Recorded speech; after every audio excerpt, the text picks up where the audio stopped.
Well, certainly at the cathedral here, we are very blessed with our musical talent, with Alan, our organist, and Nora, our cantor. And Nora just sang that magnificent psalm, "Let the earth cry out to God with joy." Well, I really wonder during this days of pandemic, is that what the earth is crying out?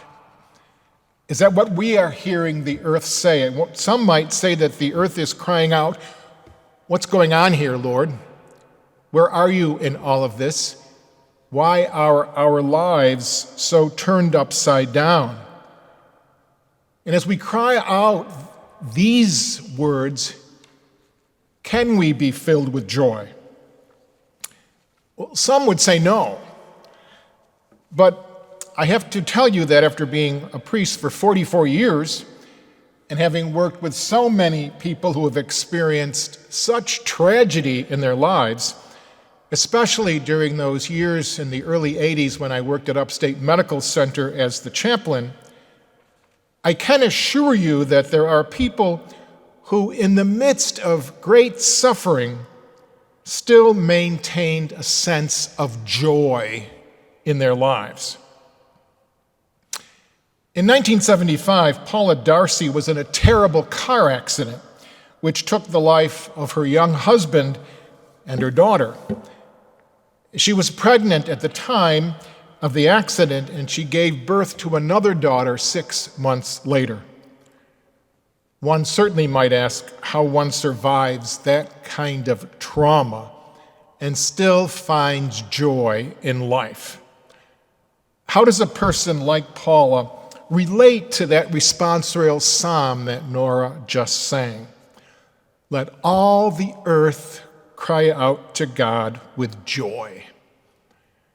Well, Paula is a professional writer, and she tells her story in a book entitled "Waking Up to This Day." And she tells us that when she lost her family, she began to ask the question, what really matters? She had to start over, and through her tremendous, horrendous grief, she came to a poignant realization. She came to the reality that there is a powerful source in each one of us that gives us the strength to begin again. And she called it soul, something we would call it. And she writes that in order to begin again, one has to give up on life being a certain way, that you have to live on life's terms, not on your own. She was able to survive, and not just survive, but have a sense of joy because she did find her soul. As she writes, that powerful source in each one of us that gives us the strength to begin again. And she wrote about joy. She didn't write about happiness. She wrote about joy. And I wonder that perhaps in her soul she heard the words of Jesus in the gospel today, "I will not leave you orphans. I will be present with you." You see, I believe that many people make a mistake these days in believing that no one can have joy in the midst of tragedy. People make this mistake because so many people confuse joy with happiness. They're not the same. Joy and happiness are wonderful feelings to experience, but they're very different.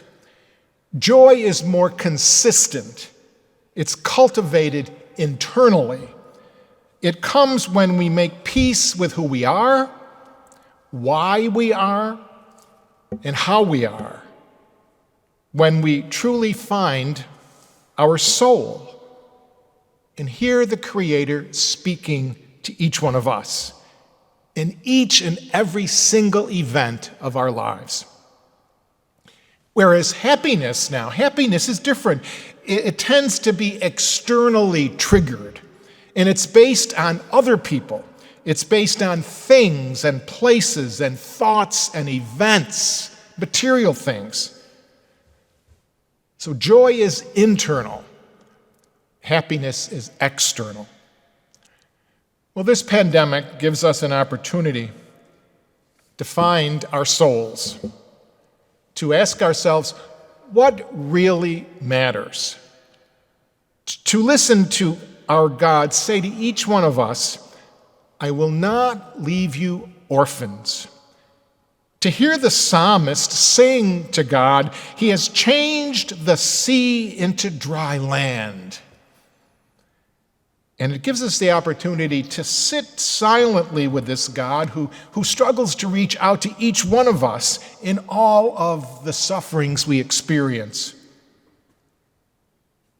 And helps us try to understand that we have to give up on life being a certain way and live on life's terms, not on our own. So, can we relate to the psalmist who tells us, let the earth cry out to God with joy? Yes, we can. But we must find our souls to do it.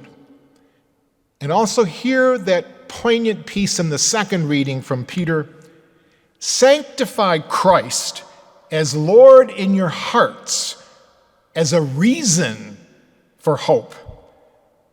And do it with gentleness and reverence. What great words for us to hear. Gentleness and reverence. This crisis calls us to gentleness and reverence in all that we do. Paula Darcy had to wake up to this day, the title of her book. So do we. The reality of this day is that we are all facing a dangerous pandemic. And each of us is called to figure out what really matters. We can do this if, like Paula Darcy, we connect with our souls, that powerful source in each one of us that gives us the strength to begin again. So, let the earth cry out to God with joy.